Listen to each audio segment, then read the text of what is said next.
Aquarius, hi, welcome to Mr. Queen PH. At ito ang inyong monthly reading for May 2024. This is a general reading, just take what resonates. Watch your Sun, Moon, Rising, Venus for other messages. And thank you sa lahat ng mga sumusuporta dito sa ating channel. Just a reminder, gamitin nyo lamang ang reading na to bilang gabay. Pa-follow, like na rin ang ating Facebook at TikTok. Lahat po yan, Mr. Queen PH. Like, share, subscribe, turn on post notifications para lagi kayong updated sa ating mga readings. And if you're interested in private readings, meron tayong link sa description at sa pinned comment. Paki-check nyo na lang. Okay, Aquarius, let's see, monthly reading, May 2024. Passion. Ayan, you're going to focus on your passion. Ano yung saan kayo nag-enjoy, saan kayo naliligayahan, saan kayo masaya. Ayan. So, this can be a relationship for some of you. Maaring mas magiging connected, intimate kayo ng iyong person. But if this is about your career, your business, you will be focusing on kung saan ka mas magiging masaya na negosyo, na trabaho, na business. You also have healing. So, you're healing from your past, healing from anything na nagbablock sa'yo in, growing. Siyempre, proseso na kailangan pagdaanan. Wala namang healing na overnight, diba? So, it takes a while. It is a process. Ang importante, sinisimulan mo na, nangyayari na, napaprocess na, kumbaga. Okay? So, healing from your past, hurt. Oy, may new beginnings. So, ang ganda.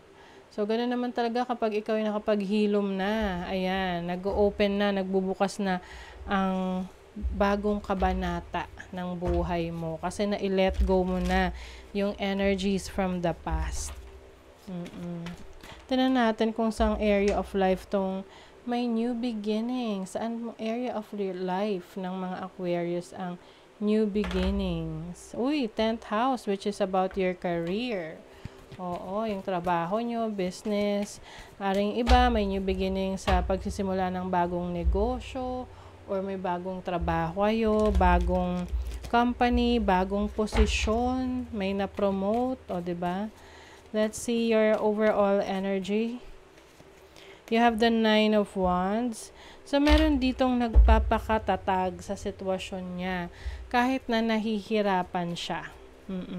So, maaring sa relationship, meron kang ipinaglalaban kasi mahal mo, you are passionate about this person, or sa career, business, na talagang hindi ka nag-give up.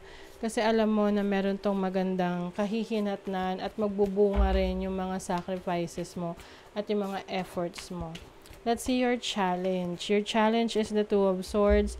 Meron kang decision making na kailangan gawin na medyo nahihirapan ka. Sa ngayon, pwedeng hindi ka pa makapili kasi may conflict na hindi ka talaga sure of what you really want or what you think is best for you.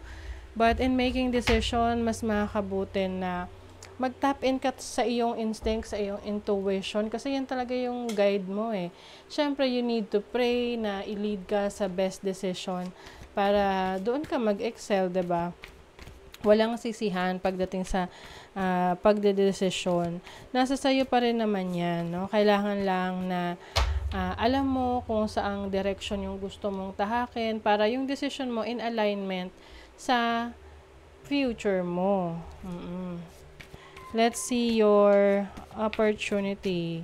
Your opportunity is the Lovers. O, yung iba sa inyo may opportunity na mag-commit or pumasok sa isang serious relationship. Yung iba naman, pwedeng, this can be a business partnership. And I think, kasi the Lovers is also about decisions. Para kang nasa crossroads, ano yung pipiliin mo. So, I think, meron kang opportunity na piliin kung ano yung gusto mo, ano yung mahal mo, what you love doing, what you love to do. And there's also harmony, pagkakaayos, pagbabalanse sa situation mo. Kung dati puro trabaho-trabaho ka, ngayon mas may oras at panahon ka na rin sa sarili mo, sa mahal mo sa buhay. So, it's about bringing balance into your life. So, your blessing is the Knight of Swords. Ayan. So, maaring meron kang katotohanan na matutuklasan or maaring mas magiging totoo ka sa mga i-express mo, sa mga gusto mong sabihin, sa mga gusto mong ipaalam sa iba. Some of you maaring may good news na marireceive from someone who is far away from you. I also see someone na parang manunuyo, maghahabol sa'yo. Pwedeng hihingi ng sorry or makikipag-usap. This can be a person, no? Pwedeng romantic relationship to. You have the Two of Wands. Can be a partnership sa ngayon, no? Maaring merong namumuong partnership, romantic or sa trabaho, sa business, or sa career. So, speaking of career, let's see your money, career, finances, energies. You have nature. So, some of you, kailangan nyo raw mag-spend ng time sa nature. Kung may office kayo, tapos sa labas may park, you try to go there, lalo na pag mga break times at nasistress ka para makapag-distress.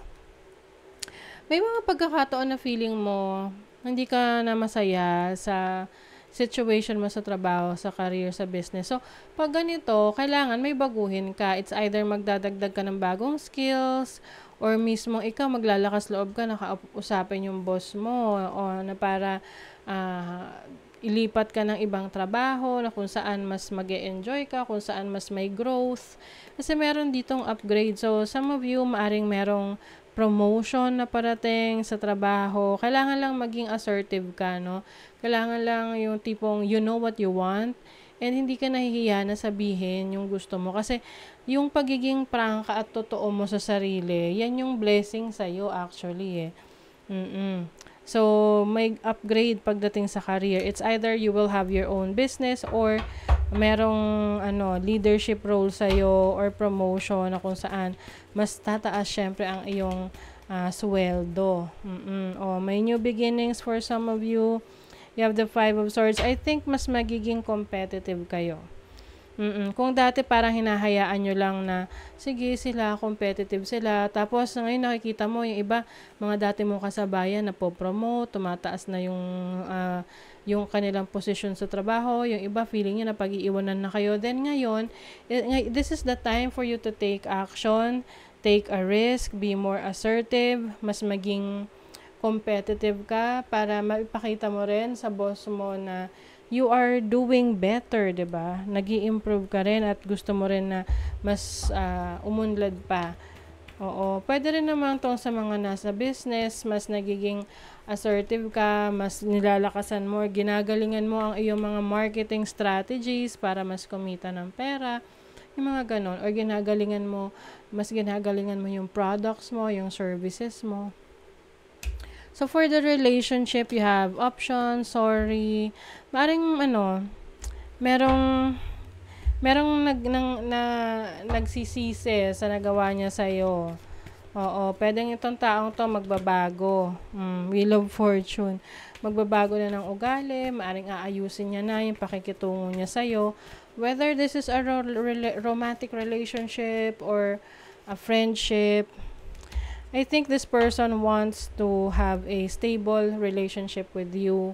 Lalo na't alam niya na may options ka. So, kumbaga, choice mo na kung gusto mong magstay sa taong to o hindi. And I think alam na rin ng taong to na meron kang choice na hayaan siyang manatili sa buhay mo or tanggalin siya sa buhay mo. But I think this person is feeling sorry about kung ano yung nagawa niya. No? Pwedeng hingi ito ng tawad sa'yo and may magbabago sa dynamics ng relationship ninyo. Someone is leaving your life. Okay, so this can be someone pwedeng katrabaho to na ka-close mo tapos magre-resign. Syempre, hindi mo na siya makikita madalas sa trabaho.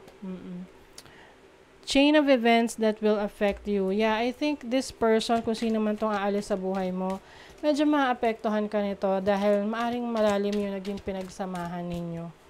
Some of you naman, pwedeng hindi nyo na bibigyan itong taong nagsusorry sa inyo kasi may option kayo. So, nasa sa inyo pa rin naman yun. You have warning you of a problem either now or in the near future. Yeah. So, I think you have to be prepared sa mga posibleng mangyari, magbago sa mga susunod na panahon kasi maaring yun nga, merong taong aalis sa buhay mo at maapektuhan ka talaga nito. Okay? So, that is your reading, Aquarius. Thank you so much. Bye!